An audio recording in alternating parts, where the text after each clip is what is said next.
દેશ વિદેશમાં વસતા મારા વાલા દર્શક મિત્રોને મનહર પટેલના જય ભગવાન.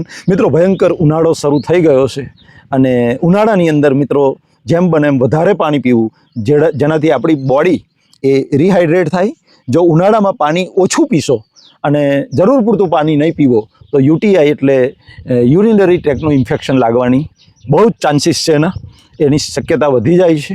આજે વાત કરવી છે કે પાણી આપણે છે ને એક કાં તો પ્લાસ્ટિકના બોટલનો ઉપયોગ કરીએ છીએ બહાર ગયા હોય તો, તાંબાનો બોટલ, કાચનો બોટલ અને સ્ટીલનો બોટલ. આટલા 4 પ્રકારના બોટલમાંથી કોઈ પણ એકનો આપણે પાણી પીવા માટે ઉપયોગ કરીએ છીએ. ખાસ ધ્યાનમાં રાખજો કે મિત્રો, જ્યારે તમે ટ્રાવેલિંગ કરતા હોય અને ઘરનું પાણી સાથે લઈ જતા હોય ત્યારે ખાસ યાદ રાખો કે પ્લાસ્ટિકના બોટલનો ભૂલે ચૂકે પણ ઉપયોગ કરવો નહીં. નિષ્ણાતોનું માનવું એવું છે કે પ્લાસ્ટિકની બોટલની અંદર વધારે સમય પાણી રહે અને જો એને ઉપયોગ કરવામાં આવે તો એ પ્લાસ્ટિક જે છે એ કેન્સરનું કારક છે, એટલે બને ત્યાં સુધી પ્લાસ્ટિકનો ઉપયોગ કરવો નહીં. ત્યાર પછી આવે છે તાંબાનું. તો ઘણા તાંબાનો બોટલ રાખતા હોય છે અને એ પ્રવાસમાં લઈ જતા હોય છે પાણી પીવા માટે. પણ મિત્રો, આયુર્વેદ એવું કહે છે કે તાંબાનું જે પાણી છે એ માત્ર સવારે નરના કોઠે પી શકાય. આખી રાત તમે તાંબાના લોટાની અંદર કે તાંબાના બોટલમાં પાણી ભરી રાખો અને સવારે નરના કોઠે 2-3 ગ્લાસ પાણી પી જવાનું.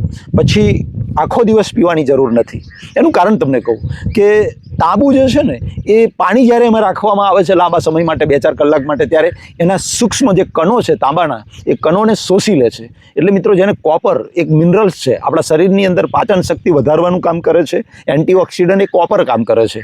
પણ જો આખો દિવસ તમે તાંબાનું જ પાણી પીશો તો મિત્રો, કોપર જ્યારે આપણી બોડીમાં વધી જાય ત્યારે એ કિડની અને લીવર માટે જોખમકારક સાબિત થાય છે. એટલે અતિશય વરી જતી.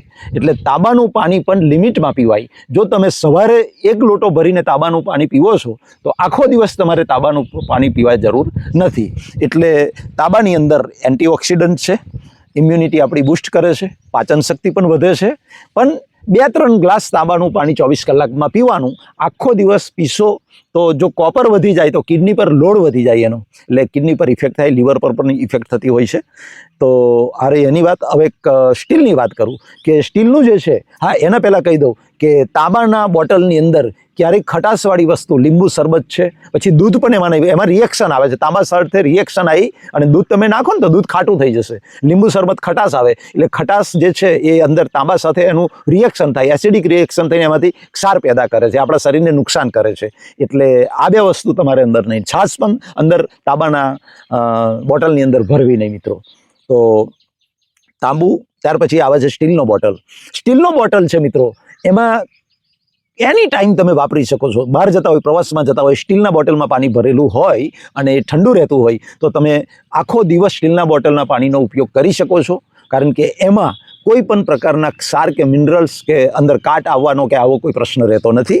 એ જ રીતે કાચના બોટલ મળે છે. કાચના બોટલ બનાવવામાં કોઈ પણ કેમિકલનો ઉપયોગ થતો નથી. એટલે કાચના બોટલનું પાણી જે છે એ શ્રેષ્ઠ પાણી છે. સ્ટીલનું પણ ચાલે, પણ સ્ટીલ કરતાં કાચનો બોટલ હોય તો સૌથી સારું. બાકી તો સ્ટીલના બોટલનો ઉપયોગ કરશો તો પણ કોઈ વાંધો નથી. પ્રવાસ ગયા હોય ત્યારે અને તમે આખો દિવસ ઘેર રહેતા હોય ત્યારે 2-3 ગ્લાસ તમે, એટલે જ આપણે આયુર્વેદમાં કહ્યું છે ઉસવપાન. ઉસવપાન એટલે રાત્રે તમે 1 લોટો ભરી, તાંબાનો લોટો ભરીને આખી રાત તમે પાણી રહેવા દો, તાંબાના લોટાનું પાણી, તો એ સૂક્ષ્મ કણો પાણીમાં શોષાઈ જશે અને સવારે નરના કોઠે જ્યારે એ પાણી પીશું તાંબાના લોટાનું તો એનાથી ડાયજેશન, ઇમ્યુનિટી બૂસ્ટ થાય છે, ડાયજેશન પાવર મજબૂત બને છે. અને આ પાણી પીધા 1 કલાક પછી ચા નાસ્તો કરવાનો. તૈયારીમાં ચા નાસ્તો કરશો તો એનો ફાયદો નહીં મળે. પછી આખો દિવસ તાંબાના લોટાનું પાણી નથી પીવાનું, માત્ર સવારે એકલું જ. પછી તમે સ્ટીલના બોટલમાં બહાર ગયા હોય, ઘેર રહ્યા હોય તો માટલાનું પાણી પીવો, એ પણ બેસ્ટ છે. માટલાનું પાણી કોઈ કેમિકલ એમાં હોતું નથી. બહાર ગયા હોય તો સ્ટીલનો બોટલ લઈ જાઓ અથવા તો કાચનો બોટલ લઈ જાઓ અને એ પાણી પીશો.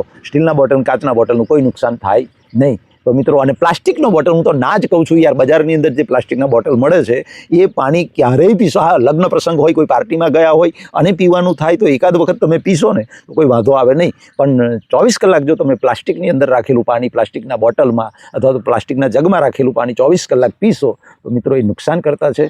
આજનું મેડિકલ સાયન્સ એવું કહે છે કે પ્લાસ્ટિકમાં રાખેલી કોઈ પણ વસ્તુ, પાણી પણ ઇવન, એ ભવિષ્યમાં કેન્સરનું કારક બને છે. અનિવાર્ય સંજોગમાં પાર્ટીમાં, લગ્નમાં ગયા હોય અને પ્લાસ્ટિકની બોટલ પાણી પી લે તો કશું ના થાય. જે લોકો રોજ પ્લાસ્ટિકના બોટલના જ પાણીનો ઉપયોગ કરતા હોય તો એમને ખાસ ચેતી જવા જેવું છે. એમને એનો ઉપયોગ ના કરવો જોઈએ. ફરી કહું છું, કાં તો સ્ટીલનો બોટલ કાં તો આપણું ઘરનું માટલું છે અથવા કાચના બોટલનો ઉપયોગ કરો. તાંબાનું પાણી માત્ર 24 કલાકમાં 2 થી 3 ગ્લાસ જ પીવાય, એનાથી વધારે પીવાય નહીં. કોપર વધી જાય આપણી અંદર તો એ કિડની અને લીવર પર બર્ડન ઊભું કરે છે. તો આટલી વાત ખાસ ધ્યાનમાં રાખજો મિત્રો. તો આજે આ વાત કરી, બીજો ટોપિક લઈને ફરી આવીશું. પરમપિતા પરમાત્મા મારા વાલા દર્શકોને લાંબુ નિરોગી આયુષ્ય આપે, હૃદયથી પ્રાર્થના. મનહર પટેલના જય ભારત, જય હિન્દ, જય ગુજરાત.